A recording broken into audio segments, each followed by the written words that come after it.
ꯅꯨꯡꯉꯥꯏꯔꯦꯗꯅ ꯉꯁꯤꯗꯤ ꯑꯩꯅ ꯇꯧꯔꯕꯅꯤ ꯑꯩꯅ ꯇꯧꯈ꯭ꯔꯕꯅꯤ ꯅꯨꯡꯉꯥꯏꯔꯦ ꯀꯩꯗꯧꯔꯕꯒꯦ ꯏꯃꯥ ꯅꯪꯅ ꯀꯔꯤꯅꯣ ꯇꯧꯔꯝꯃꯦ ꯍꯥꯏꯕꯕꯨ ꯑꯩꯅꯅꯦ ꯉꯁꯤꯗꯤ ꯅꯪꯒꯤ ꯅꯃꯥꯟꯗꯧꯗꯣ ꯍꯥꯠꯇꯣꯛꯑꯝꯃꯕꯅꯤ ꯑꯩꯅꯅꯦ ꯍꯥꯠꯇꯣꯛꯑꯝꯃꯕꯅꯤ ꯑꯩꯅ ꯀꯩꯗꯧꯔꯒ ꯍꯥꯠꯇꯣꯛꯑꯝꯃꯕꯅꯤ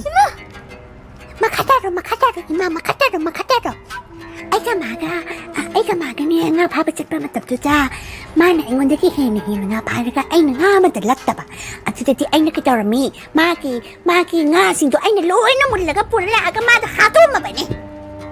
ꯏꯃꯥꯏꯕꯦꯝꯃ ꯀꯩꯅꯣ ꯍꯥꯏꯔꯤꯁꯤꯕ ꯏꯃꯥ ꯀꯩꯅꯣ ꯇꯨꯃꯤꯟꯅ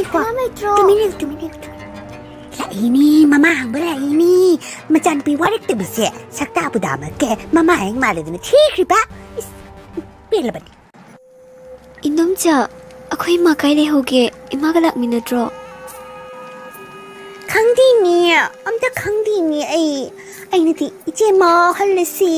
ꯊꯦꯡꯉꯦꯅ ꯍꯦꯛ ꯍꯥꯏꯕ ꯃꯥꯅꯗꯤ ꯉꯥꯏꯈꯣ ꯏꯕꯦꯝꯃ ꯉꯥꯏꯈꯣ ꯑꯗꯨꯝ ꯍꯥꯏꯕ ꯑꯩꯅꯗꯤ ꯑꯗꯨꯗꯅꯦ ꯐꯔꯦ ꯑꯩ ꯍꯜꯂꯝꯃꯒꯦ ꯌꯨꯝꯗꯁꯨ ꯏꯆꯥꯅꯨꯄꯤ ꯏꯇꯣꯝꯇꯅꯤ ꯂꯩꯍꯧꯔꯤꯕꯅ ꯑꯩꯅ ꯂꯥꯛꯄ ꯃꯥꯗꯤ ꯈꯪꯗ꯭ꯔ ꯃꯥꯜꯂꯦ ꯅꯪꯁꯦ ꯅꯇꯣꯝꯇꯅꯤ ꯍꯥꯏꯅ ꯈꯪꯗ꯭ꯔꯦꯗ ꯅꯃꯥꯗꯣ ꯈꯔꯗꯤ ꯀꯣꯛ ꯆꯥꯛꯑꯦ ꯍꯣꯏ ꯏꯟꯗꯣꯝꯆꯥ ꯊꯦꯡꯖꯜꯂꯛꯑꯦꯅꯦ ꯑꯗꯣ ꯑꯩꯒꯤ ꯏꯗꯨ ꯅꯤꯡꯊꯧꯗꯣ ꯆꯥꯛ ꯂꯥꯝꯃꯦ ꯏꯆꯦ ꯆꯥꯛ ꯆꯥꯒꯦꯅ ꯀꯞꯍꯧꯔꯤꯌꯦ ꯏꯟꯗꯣꯝꯆꯥ ꯉꯥꯒ ꯑꯝꯇ ꯂꯩꯇ꯭ꯔꯣ ꯉꯥ ꯈꯔꯇꯪ ꯄꯤꯌꯣ 이베마 nga 감들락락띠 너희 탕나발 내리러 쿠이시부 나만을 아가 말아이 부자락자니 쩌쩌쩌쩌쩌 쩌러 ꯑꯗꯣ ꯏꯟꯗꯣꯝꯆꯥ ꯑꯩꯈꯣꯏ ꯏꯃꯥꯗꯣ ꯊꯤꯕ ꯑꯝꯇ ꯆꯠꯃꯤꯟꯅꯔꯨꯁꯤ ꯑꯩ ꯏꯇꯣꯝꯇ ꯆꯠꯄ ꯀꯤꯖꯩꯌꯦ ꯆꯠꯂꯨꯁꯦ ꯑꯩꯁꯤꯕꯨ ꯃꯊꯧ ꯃꯋꯥꯒ ꯑꯝꯇ ꯂꯩꯇ꯭ꯔꯕꯣ ꯍꯥꯏꯁꯦ ꯅꯪꯅ ꯃꯊꯧ ꯃꯋꯥꯒ ꯑꯝꯇ ꯂꯩꯇꯕꯩ ꯇꯥꯏꯞꯇ ꯆꯠꯂꯣ ꯊꯤꯒꯗꯧꯔꯗꯤ ꯅꯣꯏ ꯑꯣꯏꯅ ꯆꯠꯂꯣ ꯑꯩꯗꯤ ꯈꯪꯗꯦꯕꯣ ꯑꯩꯗꯤ ꯊꯕꯛ ꯌꯥꯝ ꯂꯩ ꯌꯨꯝꯗ ꯆꯥꯛ ꯊꯣꯡꯒꯗꯧꯁꯨꯅꯤ ꯏꯆꯥꯅꯨꯄꯤ ꯑꯇꯣꯝꯕꯤꯁꯦ ꯃꯥꯒꯤ ꯃꯊꯛꯇꯁꯨ ꯂꯩꯇꯦ ꯀꯅꯥꯃꯣ ꯏꯆꯥꯅꯨꯄꯤ ꯑꯃꯠꯇ ꯄꯣꯛꯄꯤꯁꯦ ꯑꯁꯤꯒꯤ ꯑꯩꯅ ꯆꯥꯛ ꯊꯣꯡꯕꯤꯒꯗꯣꯏꯅꯤ ꯆꯠꯂꯣ ꯑꯗꯨꯗꯤ ꯆꯩꯁ꯭ꯔꯥ ꯑꯣꯏꯅ ꯄꯨꯈ꯭ꯔꯒꯦ ꯃꯥꯒ ꯑꯣꯏꯅ ꯆꯠꯃꯤꯟꯅꯔꯨꯔꯒꯦ ꯏꯟꯗꯣꯝꯆꯥ ꯌꯥꯔꯣꯏ ꯀꯩ ꯉꯥꯡꯉꯤꯅꯣ ꯅꯪꯒꯤꯗꯣ 이찬우피 마tomta pukpisi nang puraga mangalagiro hatomgiro tamngamdime namadu suingsabi nang suingsabi piro polai mai pema wati wale 이제 이마도 호지 파볼락들이 ꯑꯩ ꯆꯥꯛꯁꯨ ꯌꯥꯝ ꯂꯥꯝꯃꯦ ꯌꯨꯝ ꯍꯜꯂꯁꯤꯕ ꯄꯥꯟꯊꯣꯏꯕ ꯉꯥꯏꯍꯥꯛꯇꯪ ꯉꯥꯏꯒꯤꯁꯤ ꯏꯃꯥꯗꯣ ꯑꯁꯨꯝ ꯇꯧꯔꯟ ꯃꯌꯥꯁꯤꯗꯅꯦ ꯉꯥ ꯐꯥꯕ ꯆꯠꯈꯤꯕꯅꯤꯌꯦ ꯃꯥ ꯊꯦꯡꯉꯗꯤ ꯃꯊꯟꯇ ꯂꯥꯛꯄ ꯅꯨꯡꯉꯥꯏꯔꯣꯏ ꯑꯗꯨꯅ ꯉꯥꯏꯔꯤꯅꯤ ꯉꯥꯏꯍꯥꯛꯇꯪ ꯉꯥꯏꯒꯤꯁꯤꯀꯣ ꯍꯣꯏ ꯏꯆꯦ ꯑꯗꯣ ꯏꯃꯥꯗꯣ ꯀꯩꯝꯇ ꯇꯧꯔꯝꯃꯣꯏꯀꯣ ꯏꯆꯦ ꯀꯩ ꯇꯧꯗꯣꯏꯅꯣ ꯅꯨꯡꯇꯤꯒꯤꯁꯨ ꯆꯠꯂꯤꯕ ꯉꯁꯤ ꯈꯔ ꯊꯦꯡꯈ꯭ꯔꯦ ꯀꯩꯁꯨꯝ ꯅꯠꯇꯦꯗ ꯂꯥꯛꯆꯔꯅꯤ ꯏꯃꯥꯗꯣ ꯀꯩꯝ ꯈꯜꯂꯨꯅꯨ ꯑꯗꯨ ꯂꯣꯏꯔꯒ ꯆꯠꯂꯒꯅꯦ ꯏꯃꯥꯒ ꯄꯨꯟꯅ ꯑꯩꯈꯣꯏ ꯑꯍꯨꯝ ꯆꯥꯛ ꯆꯥꯃꯤꯟꯅꯗꯣꯏꯅꯦ 이마기 사나리미 이마 나코이부 타독도나 라면 잘라바네 나코이 이마부 가이르누 나마디가 사이 난도업자 팟다비두나네 타와일로 비크레 나코이 에이부 가이르누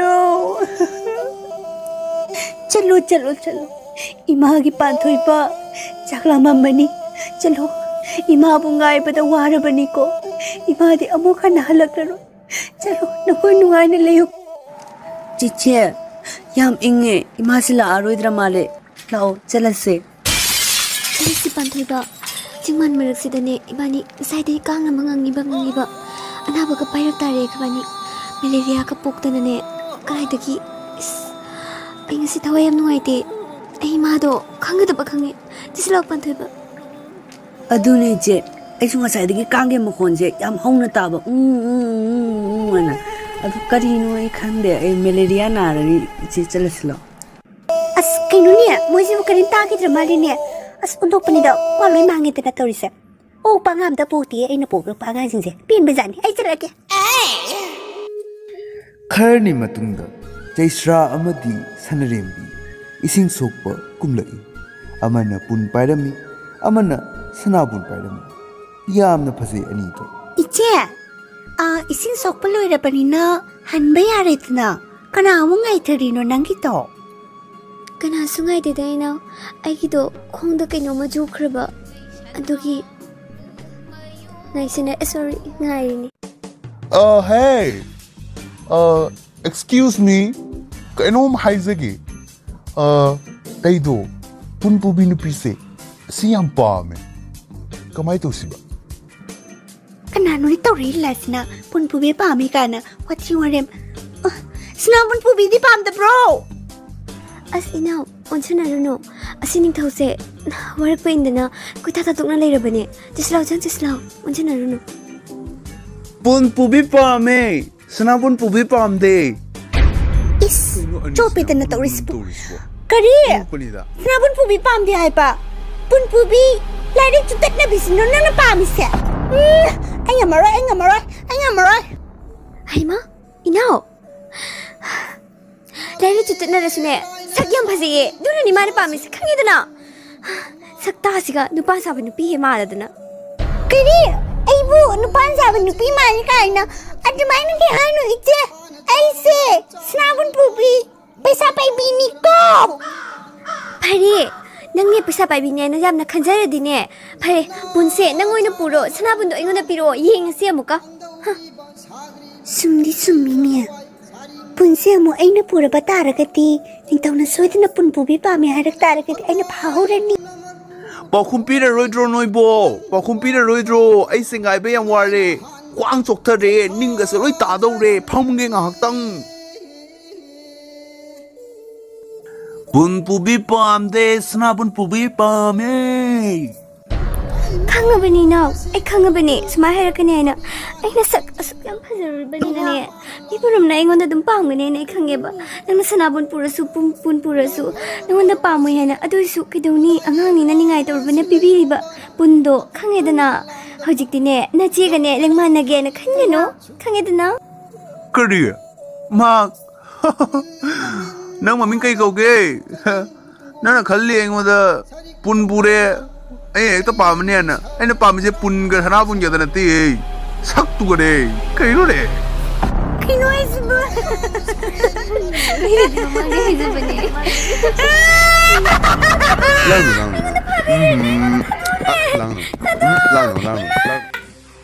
ima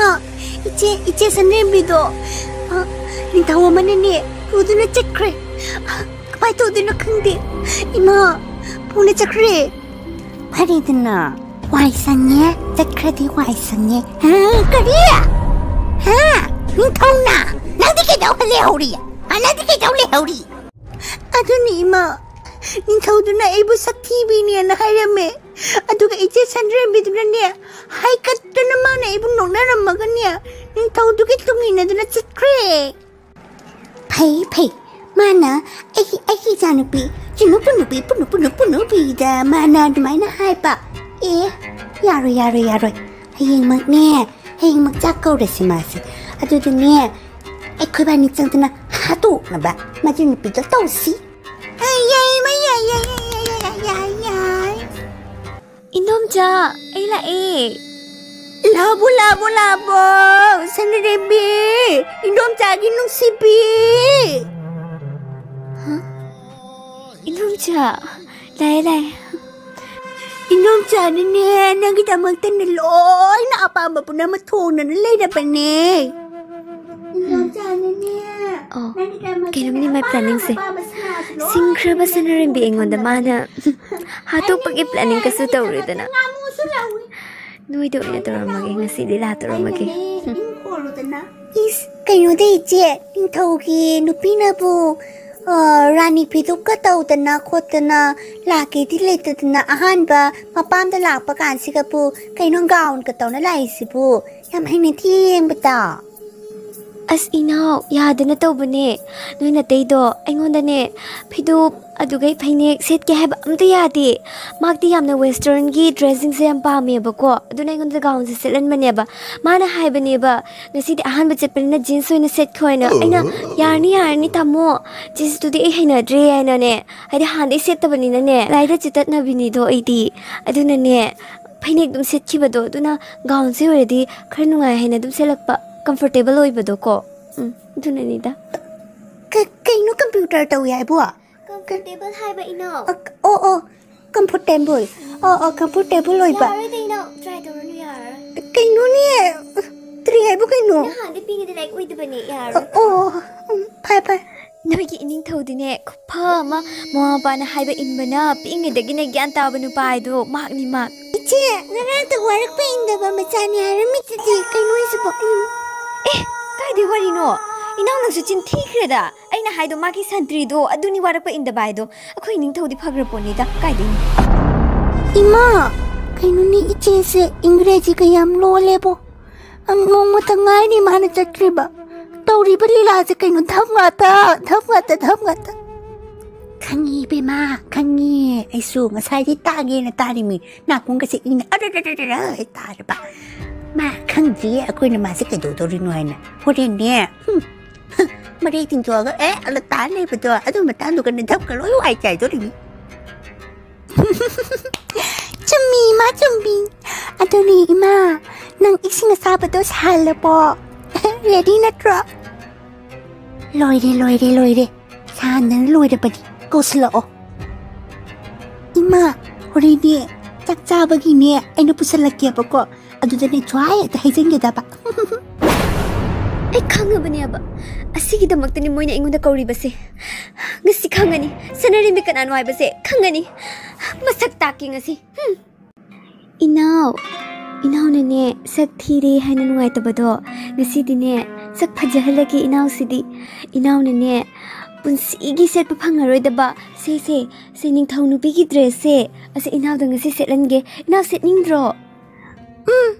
setninge yam sathina setninge sing man loi de aduni dana inaw sidi la sigala iche na ne iche gi sanasu adagi iche gi dress su loi set pi ge lao phajadoi ni la o Phajare inaw sidi phajabada mapa lektre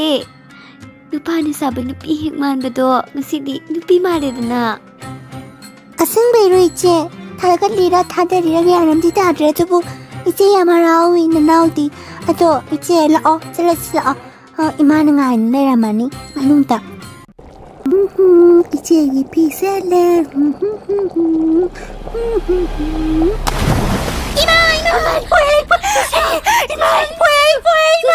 Ima! Nang kamay le ramino sida nang kamay le ramino hai ba. Ai ni sandrembi ni na tauraga nang kamay le ramino hai ba. Hai mai khang di ma. Iche sandrembi na maki phirol singa tang selo na selan bani. Atai kana khang gi ma na hoji. Hoji singa chila ni na ek mai khang gi. Ai lore. Wow, phajare dana inaw kamurin mahale ni nanga sangai di nupa na saban nupi malamba hojik ti pura male Africa gi mi duni do nasana tawjaba mongfam da nasana tajaba hai do aduni do mi gi phattana ba hotnara dine nasagi tamang jaba ta bane ima dusu indom janang na hat ki ba natro ai loina khangi adobu ai di ima do na pang di engona di hat pa yaroi kai di no da atu ba ama ta intention le jate ai di ichanu pi se extra se numit kana ti pha ne manga pha ne mana lu jarak tri ba indam tha ne na atu nei sin kar sa la iru zabani ta karino hoi iru zarabani na ne phajabana lore khungawum chadre hoi iru zarabani na phajabana lore ichani ka anindra Chume Asi nungai ba si chanu piru jabira nungai de moi si bu engon da thagat piri ra kainum taw harau bana ai saksi am phajara ba kainum taw mi je ngo ke